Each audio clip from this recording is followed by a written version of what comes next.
because when I say my mom broke me into little pieces and I had to glue myself back together with glue I made out of thin air, it was crazy. But I feel unbreakable. Like, I feel like can't nobody do me worse than what she did. Can't nobody break me like she did. And I have a lot of advice and tips to share with people about that, especially when so much comes from projection and being unconfident and just having those negative thoughts about yourself come from somewhere else, because that's where they always originate from. It's always a hurt person or an unhealed person that is taking their projections and their angers that someone else gave them onto the next person, just passing on those generational curses that we have to break.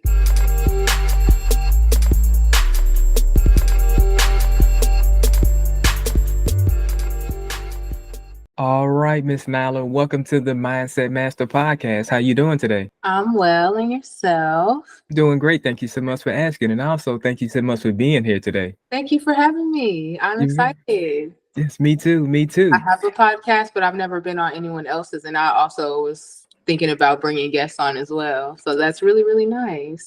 Yeah, at the end, I would like to get all of your information and I can link everything down below in the show notes for you here. Yeah, so that way we can get people to follow you also. That would be so great. Thank you. Yes, you're very welcome. My pleasure. So, what's your name? I'm Nyla. Go by Ny, or the Neuro-Spicy life coach. Ooh, I like that. Yes. I'm a neurodivergent girly also. So, that also feeds into what I help people with. People that are really struggling to make it in everyday life and on their own healing and doing better journeys. There's always room for self-improvement, and some of us are really dragging ourselves through the trenches doing that work. I love it.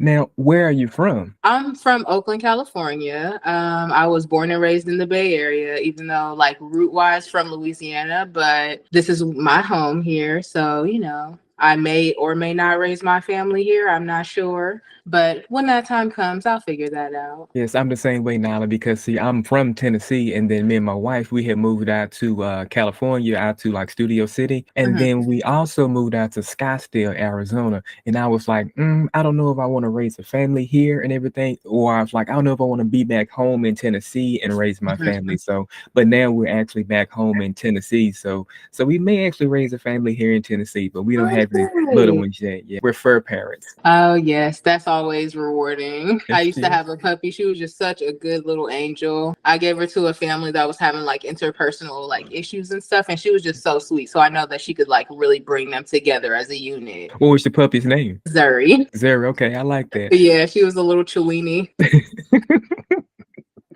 So we just actually bought a Pomeranian about 3 weeks ago for my wife's birthday, and then we have, now he's like a little teacup Pomeranian, and then we also have a throwback Pomeranian, and her name is Christmas, and then we also have a Russian blue cat. Her name is Kit Kat Reed. That's my little family. Cute. That is so cute. The little family. You got to create your own sometimes. You do. You definitely do. You have to definitely create your own. So how can I help you today, Miss Nyla? Well, I am looking to basically grow and, assist other people in that as well. Grow in terms of pushing out more content that is encouraging, positive, helpful to others and things of that nature. But also looking for collaborations and like-minded individuals to bring into my healing community and things like that to really just give support. But, where do you start with those things when you're not the social media gurus and things of that nature? I'm not a social media girl, so I'm trying to get into it, but it's not my favorite thing, to be honest. I'm the same way. I'm really not a kind of a social media kind of guy, Nyla. I'm not either. One thing that I learned that actually helped me is outsourcing. When I first started my business, now I'm going to take you back to, let's just say maybe 2016-ish, 2017-ish. Me and my wife, we started a cosmetology business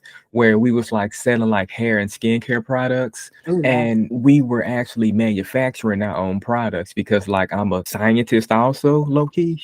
But so I started making yeah, exactly. And so I started making, shampoos and hair grease and stuff like that. And then it really exhausted me. And then I was trying to run ads on Facebook. I was trying to learn ads and all of this. And I was all over the place. And then I watched this video on YouTube, and this young lady was like, well, instead of doing everything on your own, which that's admirable, but why don't you try outsourcing some of that work? And I was like, man, I'm not going to outsource this. I wasn't raised to outsource. In my type of family I was raised in was you put the work in yourself, you do all the work. So 5 or 6 years later, I'm still doing all the work. And it wasn't up until maybe about a year and a half ago when I started paying people to outsource, and that actually freed up my time, Nyla, and that actually made it where I can deliver so much more valuable content at like a higher rate without getting burned out. Nice. Okay. Honestly, I've been thinking about getting like a virtual assistant at the very least. And I'm just like, well, that also would include, me to set a few things in place for that person. But it's definitely something to consider, especially with you saying that outsourcing was really helpful in regards to not really wanting to do social media. Yeah, it definitely is because I'm 38 years old, finna be 39. So when I was coming up, it was no such thing as social media. Like the internet was really just getting started. And once I Same. was, maybe like 24, 25, that was like when Facebook kind of came out. And I was like already too far gone in my adulthood to really start social media. But I'm like way far behind on that line. So that's why I like started, outsourcing and paying people to do posts and stuff for me. I just send them my content that I need them to set up for me. And then once I send them my content, kind of how I want it, they'll sit there and they'll post it for me and stuff. And that saves me so much time and headache. It's such a hard thing when it's, meeting new people, trusting those people with your ideas and things. I've been down the road where I was, dating someone and they stole my entire business plan and, things like that. So, I guess there's aspects of things that I would have to put in place, I guess, for that to not happen again. But what would you recommend as like compensation for those people that you're outsourcing to? Because minimum wage is what I was going to do here, or like a little bit above that. It's like $15 here, even though the cost of living is really, really high. So I was going to kind of like up it, like maybe between 15 and 20 per hour. But like, what are your thoughts on that based off of you also having lived in California for a period of time? Because it's kind of crazy now. So what I do now, I'm going to be completely honest with you here. I'm always honest on my show. What I do, I pay my virtual assistants $25 an hour. Okay. That's what I pay. But I also have my business set up a certain way, and I can't really get too deep into it here, but I have it set up a certain way so you can get certain write-off benefits for certain things like that. You have to have everything set up a certain way. But yeah, that's what I do. So yeah, that $25 an hour, and then that really brings out a lot of good quality assistance. Exactly. Because when I first got started, I looked like, outsourcing, like for my VAs and stuff like that. I was, trying to kind of like lowball people. And I hate to say that, but I'm gonna be always honest. I was Right. I kind was of like, lowballing. I gotta keep it Yeah, 100. we got to. And so I was trying to do, like $10 an hour. And then, But you I see it online, and people are really working for that as yes, virtual assistants. they are. And but then when I was paying like that amount, it was like I was getting like people who was like really thirsty, which they was good people, but they was like just throwing anything out there, and they really wasn't per se paying me any attention. I might would say, hey, like I like this post to be this way, and then they would do it this way because they wasn't being compensated enough. But it wasn't until I started up in my compensation that I, pay my VAs and stuff like that, that I started getting a lot better quality VAs that actually listens, and then they kind of like know my flow and kind of like know my, thought process, so to speak. So yeah, that actually helped out. Would you recommend, because this is what I was going to do to start, and this is another reason I haven't pursued it yet. I was going to do like a job description just so they know like what they're responsible for, what I'm expecting of them and stuff like that, or like basically what it is that I'm asking you to do for me and, relation to the compensation and stuff like that. Because I'm like, that's a really good rate, 25 for like, especially, quality. But do you think that's kind of like a little bit exaggerated, like it's a little too much, or is it kind of like standard? Because I am starting my business and I'm trying to do everything legit. I'm still working on like my LLC and things like that, and trademarking and stuff too. I learned about that as well. But just like legality wise, and just to make it not too much of a hassle? Do you think that is a recommendation that I should still do, or should I kind of just scrap that and like just make a list? I would do like a job description now. I honestly would, yeah, because that's what I actually done. Like made a job description, like kind of with like, hey, like you're gonna be paid on, this week, on PayPal, set up a PayPal Okay. account and just boom, boom, boom, boom. So that way, That yeah, was my they'll next know question. exactly what they need to do. Yeah. That was definitely my next question. Like, how am I going to pay them if I'm not going to be like Zelle or something like that? But PayPal's a really good one because I do like brand deals here and there as well. So they usually use like Stripe or PayPal or something like that to process them. So that's a good little tidbit. What is your favorite thing about having a successful podcast? That I get to help and motivate people. Yes, that is wonderful. Yeah. Okay. Because That's kind of what I'm going for as well. It's not about like follower count or, publicity and stuff like that. For me, it's really about being the support that I wish I grew up with, that I just did not have through the toughest of things, the worst of things. And I know I'm not the only person that's been through like hell and back. And so I know that a lot of those people are kind of still stuck in that, or stuck in what I call survival mode and like their survival personality in my first book. But yeah, I'm trying to help people heal in the ways that I see missing in the world, is how I'll put it. Because there's a lot of opinions, but not enough guidance and advice. You written a book, Nyla? Oh my God. Yes. It's called Stop Surviving Life and Start Living It. It's a little bit of a testimony, but it's also guidance, advice, and life tips for things that I've come across, things I've learned in therapy, which is the next books I'm working on. And, just along the way, how to get started, what is the hard parts of it, just little encouragement throughout all of the different chapters. There's quotes in there from different people to start off each chapter and really give you a feel for what I'm trying to get you to understand. I feel like it's a good read. It's a pretty short book. It's like 75 pages, the first one, but it's laid out a certain way to where, it's not too much of a read for people that aren't into that. Because we live in a digital world nowadays. Yes. I love books, but not everybody does. Sometimes there's the ebook and the audiobook people. So, we still have a community for us authors as well. Do you have your book translated to audiobook yet? Not yet. I'm not sure how. Someone suggested I do it, but I also was doing research and they suggested the opposite. But I also felt like maybe someone else wouldn't be able to give the same inflections as I'm trying to give within the book. But I'm also not certain on how to get started with the audiobook process either. So I'm like, that is one that I need to work on as well. I'm going to write this down right quick, so that way so after the show, I can tell you exactly how to do that, because that was one of the best things that I've done for my book, because I'm also an author as well. Oh, And then, congratulations. thank you. And so, I'm like you, like I love to read, but a lot of people, they don't really like to read anymore. They would rather listen. So once I did the audiobook, that was the best thing that I've ever done. I started reading like book quotes on my social media and like explaining them to people a little bit, give them a little bit of what I'm about, because when you kind of don't really post very much, it's like, well, who is this person? Why should I listen to them? So that's kind of where I'm at right now. It's like the why should you listen to me? And it's like, well, trust me, I've been there and maybe even further, but I can help. If you desire to do better, I promise I can help you in whatever way that is. And I'm the same way too. I take a lot of the things in life to like that I messed up on, and then I make like successes out of that. Because so for example, I wind up writing a movie script, and that movie script was based upon my life. So I had one of my exes a long time ago, like way before I got married. She tried to have me assassinated over some life insurance money. The craziest things over money. I know, right? So what wound up happening was she, tried to hire these goons, to come and get me and everything. And so after they tried to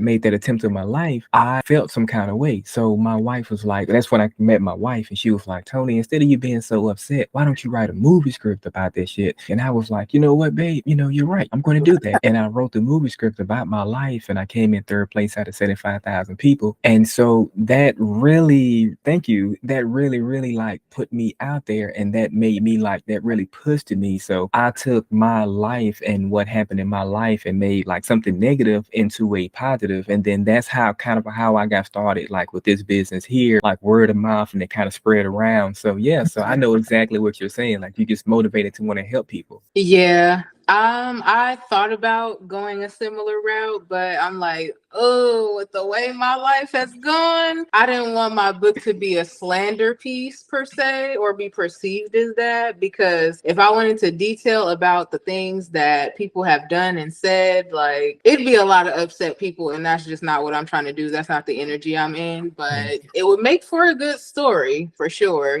like a good overcoming testimony. So I will definitely share more, but congratulations. Like that is a lot to make it through. Thank you. Like definitely team survivor over here. People will take you down and through there for their own reasons, and you've been nothing but good to them. I remember I heard a little Boosie song. It was called "That's How It Happened to You," and I was like, man, when Boosie said that, I was like, that's real. Like that's how it happened to you. Sometimes in life, you're doing good to people and stuff like that. You want to see them do right, but they want to see wrong by you. It be the people that is closest that be your biggest op sometimes, unfortunately. But I wouldn't change it for the world because it would change my character and who I am. So and then I feel like everything happens for a reason, and life is lived forward and understood backwards. I heard that quote, I was like, speak to me then. Yes, that's a hell of a quote. I like that. Yeah, I had never thought about it because there were so many things, and it's not just me. I'm sure everyone has different things that they have come across and experienced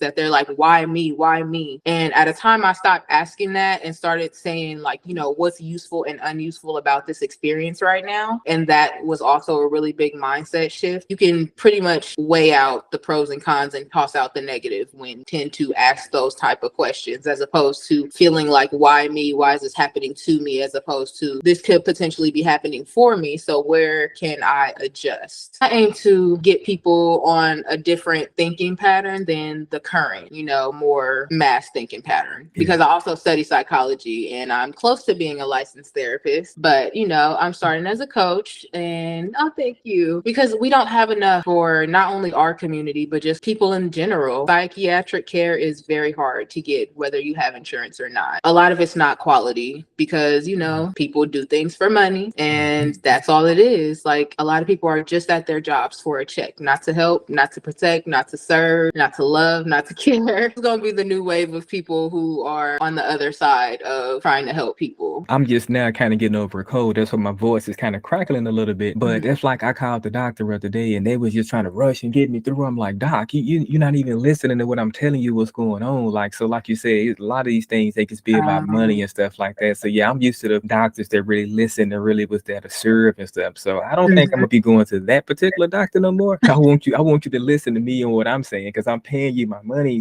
A similar issue actually with the hospital myself. I'm like, I'm needing to go, but I'm like, where do I go if I'm not getting supported or listened to at my primary hospital? So, I'm having a certain problem. This is coming inconclusive, but I feel this way, and they think I'm delusional. And I'm just like, I promise I'm not.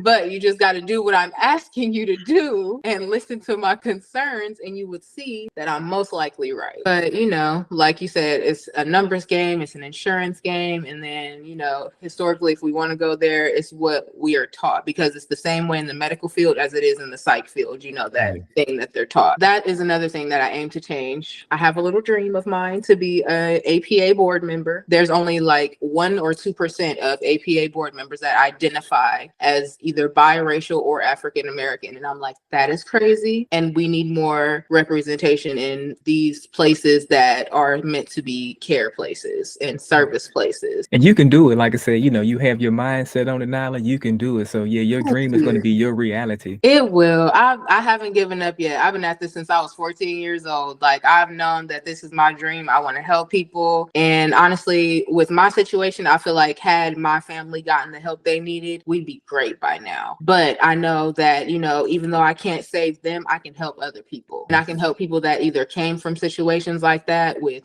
preventative care of mental illness or working through mental illness as from life experience, first and third hand. So it is a lot to do, and some people don't see the value in it. But as long as you have the right intention within yourself, I feel like anyone's dream could come true. Anyone can be successful. You just have to do the right things and be the right type of energy. That's kind of like how my dream kind of came true.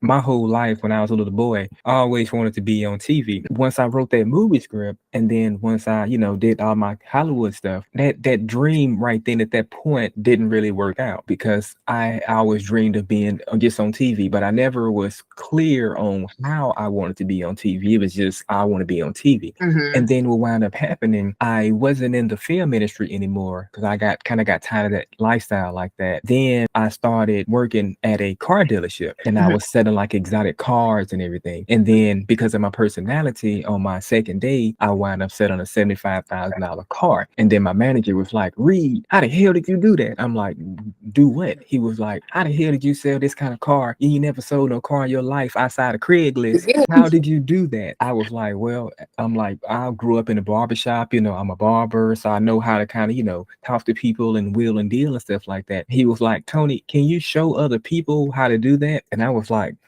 you know what? I can do that. Then I started making these videos now. I started making these like courses and stuff. And then people started paying me for my courses. And I was like, oh shit. And then I started being on YouTube. And then I started getting like ads on my videos and stuff. And I was like, wow. So now my dream is coming true. It wasn't in the Hollywood aspect, but I'm still on TV every single Friday. I got my podcast every single Tuesday. So, it's like now I'm out to the world. So I'm living my dream now. So dreams do come I feel true. like So that's literally gonna be this year for me. Like 21 to last week was crazy. So I'm like, it's been a journey over the last 3 to 5 years. But honestly, I know that this is the year. Like it started off so interesting and just like regardless to what's going on, there's so many blessings that I could be grateful for. And me actually receiving things that I've been praying about, that I've been working hard for, that I've been applying for, like for example, like brand deals, or like I just started doing that. I'm starting my Patreon soon, which is more like a healing exchange is what it's called, like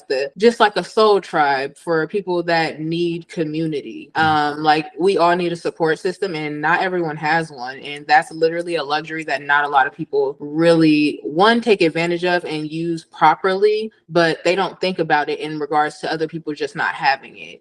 Like it's like that with everything in the world. But if we can bring more awareness to certain things, or at least put out resources so that it's a little bit more level of a playing field, at least, baseline wise with how we feel every day, then I feel like it's a part of my purpose. I'm here to help heal people, help the people that never had it, like cheer for the underdog, but also give the testimony of like a true underdog that got it out the mud, no support, no help, like shooting in the gym alone, crying by themselves.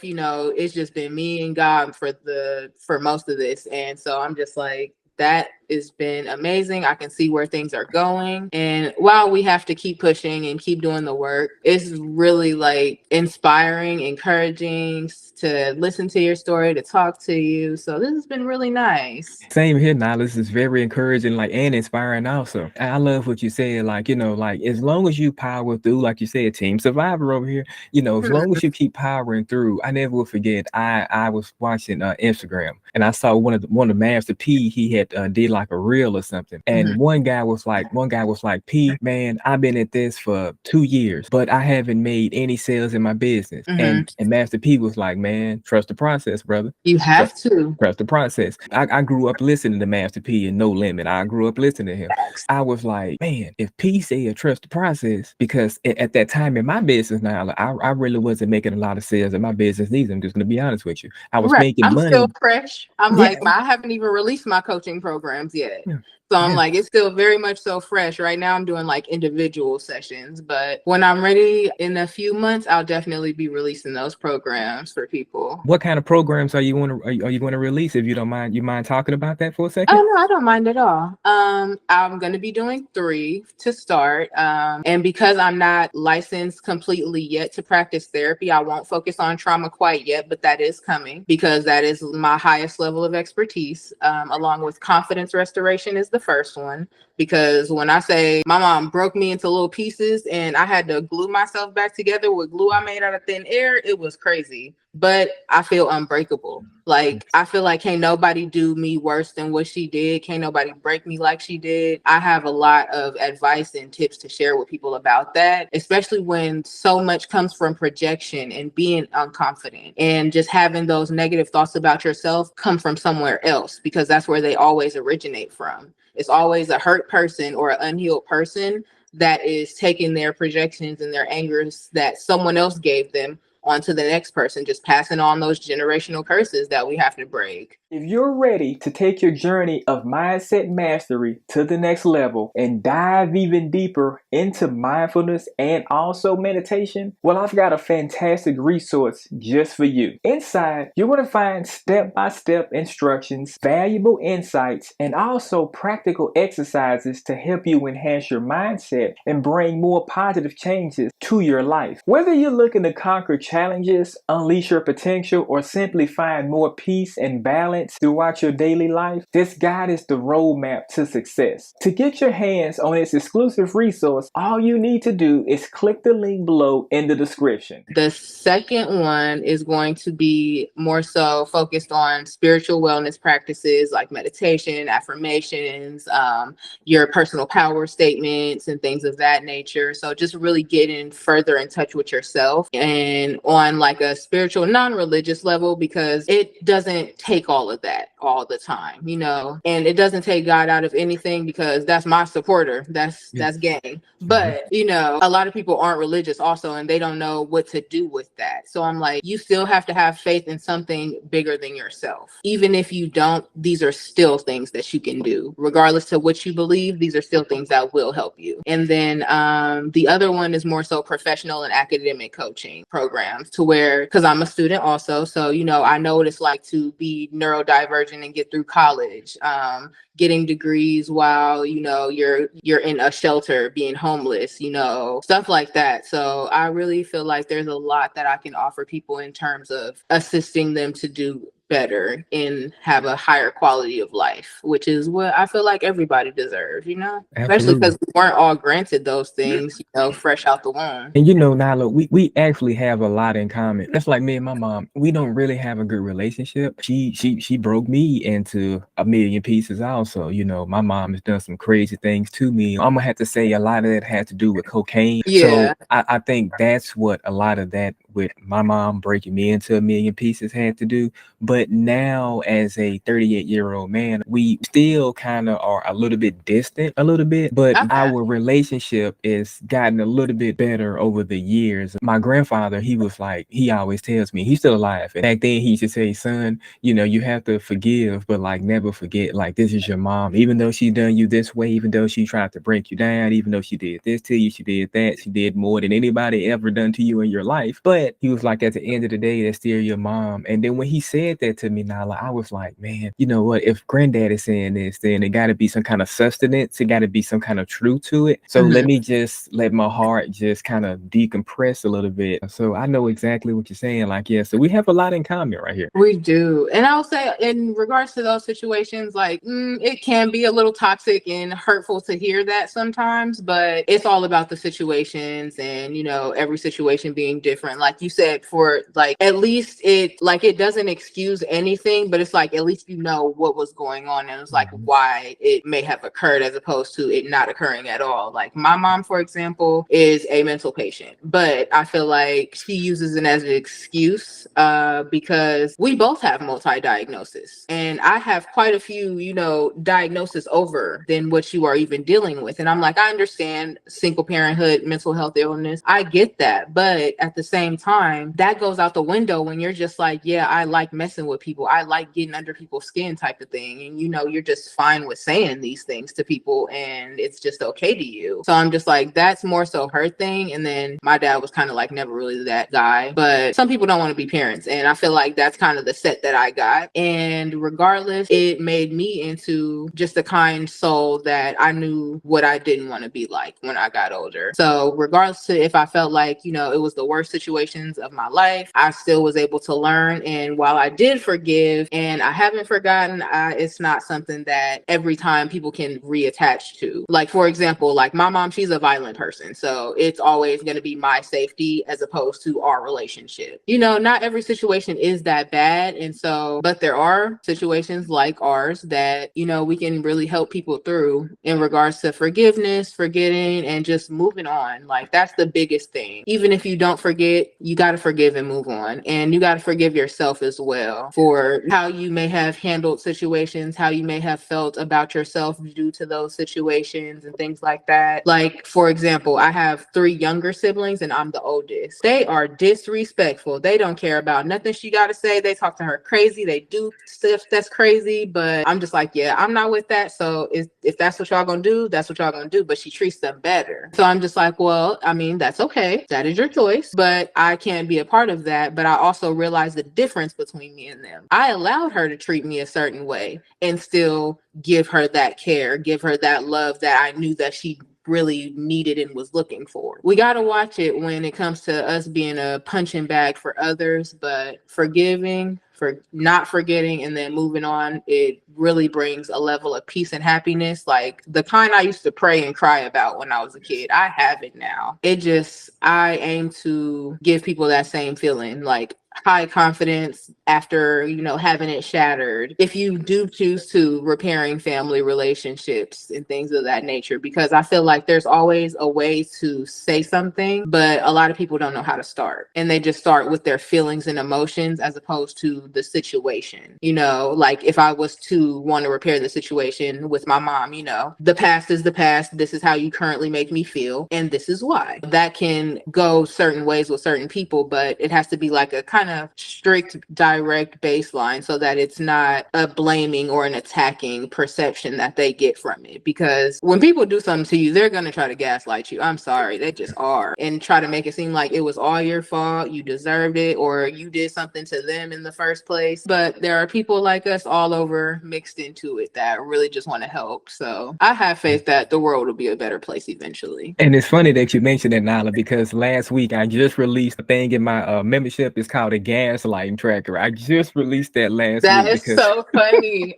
I have a coaching program. The title is so funny. It's like, honestly, I cuss in the titles, but authenticity. Like, I am Neuro-Spicy. Sometimes I don't see nothing wrong with nothing. Like, I got the, you know, the bitch be gone course, you know, setting healthy boundaries. You have to, or you will get ran over. And I'm like, I know from experience, people used to run me through the mud and I used to let them, all for the sake of wanting them in my life because I cared about them. Same here. And it was just like, you have to open your eyes and realize who it is that cares about you and who it is that is just there for what you have to offer or where they can see you going. And that they're trying to, like, you know, catch a little ride onto. When I first started making like real money, Nyla, when I was like in my early 20s as a barber, it was this gentleman, he's passed on now. His name was Mr. Homer. He always would say, son, you have to watch people because they see that you have potential. And I didn't really understand what he was talking about until he had passed away. And I was like, oh, that's what Mr. Homer was talking about. You have potential. So yeah, like you said, some people just try to go along for the ride, be like a little leech on like a coattail. Stay away from those leeches like that. Literally, this is like they say, it's the new phrase, stand on business. I stomp on it. Like, don't spin the block, nothing. No, because if there was a reason I had to cut you off to the degree of which I had to put you on the block list or, you know, change my phone number, change my address or anything like that, you cannot have access to me. And that is okay. We are just not aligned. And, you know, while you may not accept that, it's just what it is and what it's going to be. I feel like if a lot of more of us could step into that mindset when dealing with people, we would be happier internally to where we're not projecting crap onto other people that, you know, is really centered within how we feel self-wise. We do good work. We're doing good work. Yes, we are. I feel like we're doing God's work out here. Yeah, you're right. We are, Nyla. We are definitely doing God's work. And I love it. Before we we go here, Nyla, because this has been a fantastic conversation here. Yes, absolutely. How can all of our listeners here